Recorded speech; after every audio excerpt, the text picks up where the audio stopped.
నేటి ఆరాధనకు ఏర్పాటు చేయబడినటువంటి వాక్యపట్నాన్ని చదివి వినిపించిన సహోదరులకు క్రీస్తు పేరిట వందనాలు తెలియజేస్తున్నాను. దయచేసి అందరం కూర్చుందాం. నేటి ఆరాధన వాక్యాన్ని, స్తుతుల సందేశాన్ని మనము వినటానికి సిద్ధపడదాం. మన మధ్యలో ఉన్నటువంటి సహోదరులు ప్రభాకర్ గారే నేటి సందేశాన్ని, స్తుతుల సందేశాన్ని పంచుకోవడానికి సిద్ధంగా ఉన్నారు.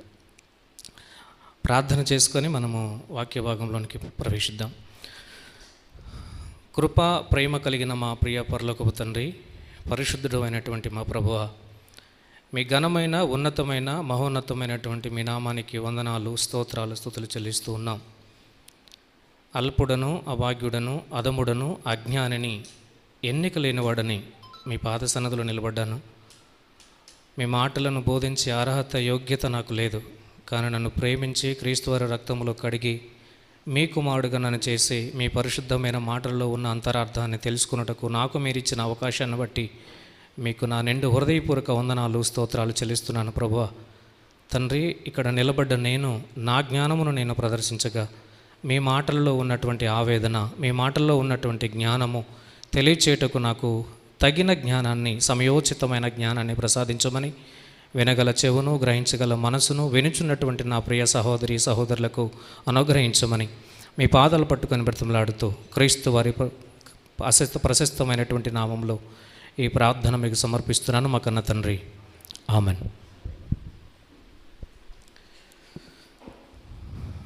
మంచిది. ప్రియమైనటువంటి దేవుని వల్లరా, కూడి వచ్చినటువంటి సంఘమంత్రికిని కూడా మన ప్రభువును రక్షకుడైనటువంటి యేసుక్రీస్తు వారి యొక్క శుభప్రదమైన నామంలో వందనాలు, శుభములు తెలియజేస్తూ ఉన్నాను. మరొక పర్యాయము మనము ఈ విధముగా దేవుని సన్నిధిలో కూడుకొని ఆయన మాటలను ధ్యానించడానికి దేవుడు మనకిచ్చినటువంటి చక్కని సదవకాశాన్ని వినియోగించుకొని మనము ఆరాధనలోనికి ప్రవేశిద్దాం. ఆరాధనకు ముందుగా మనకి సందేశం ఉంటుంది, అది మనకందరికీ తెలుసు. ఆరాధనలో భాగంగా స్తుతులను లేదా స్తుతుల సందేశము, దేవుని స్తుతించడానికి, దేవుని మహిమపరచడానికి, దేవుని ఆరాధించడానికి ముందుగా వాక్యాన్ని నేర్చుకొని, వాక్యాన్ని విని, వాక్యాన్ని ఆధారం చేసుకొని మనము దేవుణ్ణి ఆరాధించేటటువంటి ఒక పద్ధతి మన సంఘంలో ఉంది. కనుక దాన్ని జాగ్రత్తగా మనము దేవుని సన్నిధిలో దేవుని వాక్యం మీద దృష్టి కేంద్రీకరించి దేవుని వాక్యాన్ని శ్రద్ధగా ఆలోచిస్తూ వింటూ దేవుణ్ణి ఆరాధించడానికి మనల్ని మనం సిద్ధపరచుకుందాం. ఆరాధన అనేటటువంటిది నేను ఎప్పుడు మాట్లాడుతూ ఉంటాను. ఇక్కడ నిలబడ్డటువంటి ప్రతి సందర్భంలోనూ, నేను వాక్యం చెప్పేటటువంటి ప్రతి సందర్భంలోనూ కూడా ఆరాధన అనేటటువంటిది మనము అనుకుని చేసేది కాదు అని చెప్తూ ఉంటాను నేను. ఆరాధన అనేది అది it is not based on emotions, మన యొక్క భావోద్రేకాలపైన ఆధారపడింది కాదు. ఆరాధన అనేది దేవుని వాక్యాన్ని అర్థం చేసుకొని, దేవుని గొప్పతనాన్ని అర్థం చేసుకొని, ఆయన యొక్క చిత్తాన్ని లేదా ఆయన యొక్క ఇష్టము మేరకు దేవునిని ఆరాధించేటటువంటి ఒక లక్షణాన్ని మనం అలవర్చుకోవాలి అనేది పదే పదే నేను మీకు గుర్తు చేస్తూ ఉంటాను. అదే ఈరోజు కూడా కొన్ని మాటలు మనం బైబిల్ గ్రంథంలోంచి చూద్దాం. దేవుణ్ణి ఆరాధించడానికి ముందుగా మనల్ని మనము చక్కపరచుకోవడానికి లేదా సెట్ రైట్ చేసుకోవడానికి ఏమాత్రం కూడా సంకోచించకూడదు అనేది నా ఉద్దేశం. ఎందుకు అంటే దేవుణ్ణి ఆరాధించడానికి మనము వెళ్ళేటటువంటి మనము, దేవుని ఆరాధించడానికి సిద్ధపడేటటువంటి మనము సరిగా దేవుని ఎదుట మనము నిలబడకపోతే, సరిగా దేవుని ఎదుట మనము కనపడకపోతే దేవుడు ఆ ఆరాధనని అంగీకరించడు అనేది వాక్య సత్యం. కాబట్టి వాక్యాన్ని మన జీవితాల్లో అన్వయించుకుంటూ, వాక్యాన్ని మన జీవితంలో సరిపోల్చుకుంటూ, నేను నిజంగా వాక్యానికి లేదా సరిపోయేటటువంటి జీవితాన్ని నేను జీవిస్తున్నానా అన్న విషయాన్ని మనము జాగ్రత్తగా చూసుకుంటూ దేవుని ఆరాధించడానికి మనల్ని సిద్ధం చేసుకుందాం. మన భక్తుడైనటువంటి సొలొమోను గారు సామెతల గ్రంథాన్ని రాస్తూ 3వ అధ్యాయము 6వ వచనంలో ఆయన ఒక మాట అంటూ ఉంటారు. మనకందరికీ బాగా సుపరిచితమైనటువంటి మాట, అది మనకందరికీ తెలిసిందే, అయినా మరొకసారి చూద్దాం. సామెతల గ్రంథము, భక్తుడైనటువంటి సొలొమోను గారు రాసినటువంటి సామెతల గ్రంథము 3వ అధ్యాయం 6వ వచనం నేను చదువుతున్నాను, చూడండి. నీ ప్రవర్తన అంతటి యందు ఆయన అధికారమునకు ఒప్పుకొనుము. నీ ప్రవర్తన అంతటి యందు ఆయన అధికారమునకు ఒప్పుకొనుము. అప్పుడు ఆయన నీ త్రోవలను సరళము చేయును. నీ త్రోవలను సరళము చేయును అనే మాట కాస్త పక్కన పెట్టి పైన మాటను కాస్త జాగ్రత్తగా మనం ఆలోచిద్దాం. నీ స్వబుద్ధిని ఆధారం చేసుకొనక నీ ప్రవర్తన అంతటి యందు ఆయన అధికారానికి ఒప్పుకోవాలి అనేటటువంటి మాట మనము చాలా సందర్భాల్లో చదువుతూ ఉంటాం, చాలా సందర్భాల్లో వింటూ ఉంటాం. ప్రసంగాలు చేసేటప్పుడు ప్రసంగాలు చేసేవారు మాట్లాడుతూ ఉంటారు, బైబిల్ చదివేవారు దాన్ని ఆ మాటను చదువుకుంటూనే బైబిల్ చదువుతూ ఉంటారు, బైబిల్ ధ్యానిస్తూ ఉంటారు. అయితే ప్రవర్తన అంతటి యందు ఆయన అధికారానికి ఒప్పుకోవటము అనేది ఏంటి అనొక్కసారి కనుక మనం ఆలోచించగలిగినట్లయితే, each and every step of our life should be surrendered to his will. మన జీవితంలో ఉన్నటువంటి అణువున కూడా ఆయన యొక్క చిత్తానికి లోబడి ఉండాలి. అణువున ప్రతి క్షణము కూడా, ప్రతి దినము కూడా, ప్రతి క్షణము కూడా అణువున ఆయన చిత్తానికి లోబడి ఉండడమే, ఆయన చిత్తానికి లోబడి బ్రతకడమే, ఆయన చిత్తాన్ని అర్థం చేసుకొని ముందుకు సాగడమే మన ప్రవర్తన అంతటి యందు ఆయన చిత్తానికి ఒప్పుకోవడము అంటే. దీనిలో కేవలము ఏవో కొన్నే మాత్రమే రావు, అన్నీ వస్తాయి. ప్రవర్తన అంతటి యందు ఆయన చిత్తానికి ఆయన అధికారానికి ఒప్పుకోవడం అంటే కొన్ని మాత్రమే రావు, అన్నీ వస్తాయి, ప్రతిదీ వస్తుంది. మన జీవితంలో మనం అనుదిన కార్యక్రమాలలో మన జీవితంలో చేస్తున్నటువంటి ప్రతి కార్యక్రమం కూడా ఆయన చిత్తమునకు ఒప్పుకోవలసినటువంటి ప్రాధాన్యత, ఒప్పుకోవలసినటువంటి పరిస్థితి మన జీవితాల్లో ఉంటుంది. అలా కాకుండా లేదు ప్రభువా, ఇక ఈ విషయంలోనే నీ అధికారానికి నేను ఒప్పుకోవాలి, ఇక ఈ విషయంలోనే నీ అధికారానికి నేను ఒప్పుకోవాలని కనుక మనము కన్ఫైన్డ్ అయిపోతే, మనము సర్కిల్ చుట్టుకుంటే ఆ ఆరాధన లేదా ఆ భక్తి జీవితం అనేది అది భక్తి జీవితం కానే కాదు. దేవుని చిత్తానికి లోబడటము లేదా దేవుని యొక్క ఇష్టానికి లోబడటములో మొట్టమొదటిది నేను ఏమంటాను అంటే సమయాన్ని దేవునికి సరిగా ఇవ్వడం. సమయాన్ని దేవునికి సరిగా ఇవ్వడం. భక్తుడైనటువంటి పౌలు గారు ఎఫెసీ సంఘానికి రాస్తూ సమయాన్ని గురించి ఒక హెచ్చరిక చేస్తూ ఉంటాడు. ఆయన 5వ అధ్యాయము 15వ వచనంలో ఆయన ఒక హెచ్చరిక చేస్తూ ఉంటాడు. ఆ మాట చూద్దాం ఒకసారి. ఎఫెసీలకు రాసినటువంటి పత్రిక 5వ అధ్యాయము 15వ వచనంలో అపోస్తలుడైనటువంటి పౌలు గారు ఎఫెసీ సంఘానికి సమయాన్ని గూర్చి ఒక హెచ్చరిక చేస్తూ ఉంటారు.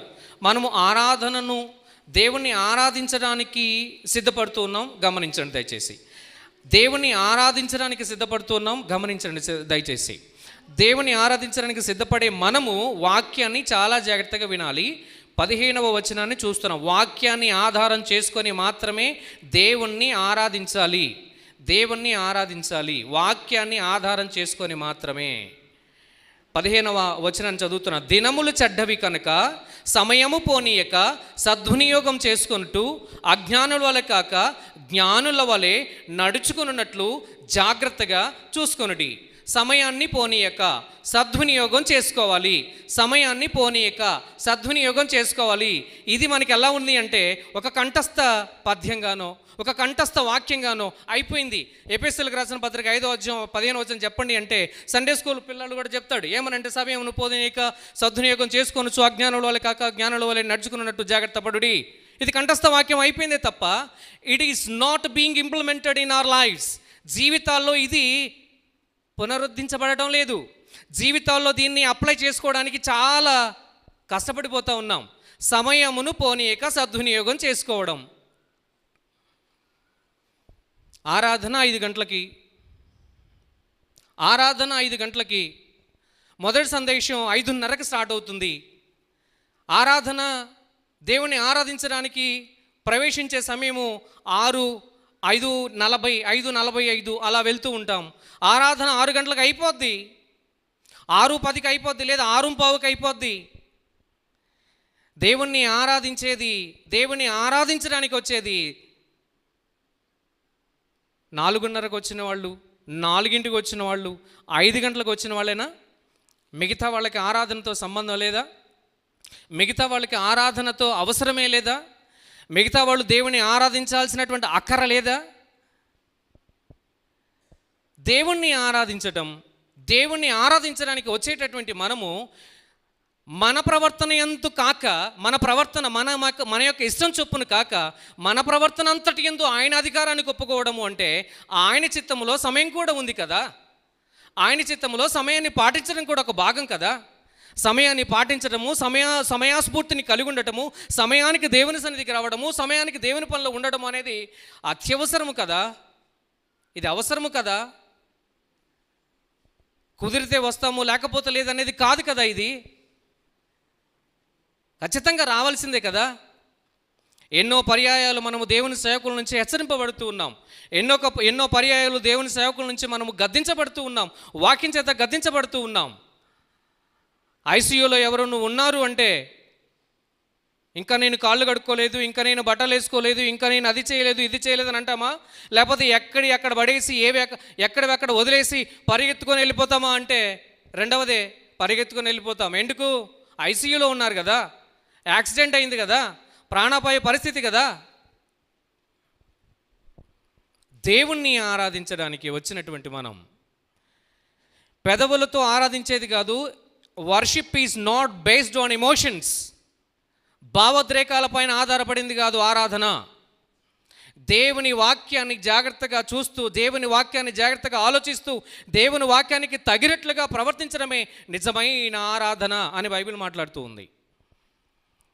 మన ప్రవర్తన అంతటి యందు ఆయన అధికారానికి ఒప్పుకోవటం అంటే మొదటగా సమయాన్ని ఆయనకి ఇవ్వడం, సమయానికి రావడం, సమయాన్ని దేవునికి సరిగ్గా అప్పచెప్పడం, ఆయన సమయంలో ఆయనకి అనుకూలంగా ఉండడం. చాలా సందర్భాల్లో నేను మా ఇంట్లో కుటుంబ ప్రార్థన పెట్టుకోవాల్సిన సమయాన్ని నేను టైం టేబుల్ రాసి ఇచ్చాను నా పిల్లలకి, నా కుటుంబానికి. నేను ఉన్నా లేకపోయినా జరిగించాలి అని time table. You believe are not, నమ్మండి నమ్మకపోండి, కానీ టైం టేబుల్ ఉంటుంది మా ఇంట్లో. ఆ టైంకి ఖచ్చితంగా కూర్చోవాలి. 6:100 106 అంటారు కదా. నీకు పని తీరినా పని తీరకపోయినా, నువ్వు తిన్నా తినకపోయినా, నీ పని అయినా అవ్వకపోయినా ఖచ్చితంగా ఆ టైంకి ప్రార్థనలో కూర్చోవాలి.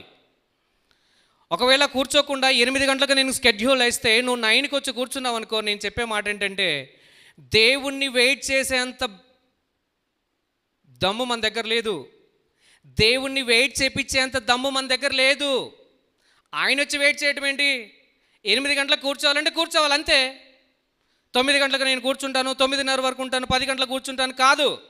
అలా అయితే అవసరం లేదు. ఇది భక్తే అవసరం లేదు. దాన్ని నేను నటన అంటాను. నేను ఇదే చెప్తాను నా పిల్లల్ని, కనుక్కోండి మీరు.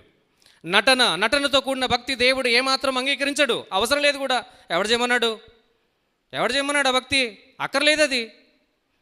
దేవుడు ఆ భక్తిని కోరుకోవడం లేదు. టైం అంటే టైమే. సమయాన్ని పోనీక అనే మాట ఎందుకు రాయించవలసి వచ్చింది అంటే, కేవలం దాన్ని మనం ఒకే కోణంలో చూస్తే కాదు, అన్ని కోణాల్లో చూడాలి. ఇది దేవుని సమయమే కదా, ఇది పోనీకుండా సమయమే కదా, ఇది రావాల్సిన సమయమే కదా, ఇది దేవునికి ఇవ్వవలసిన సమయమే కదా.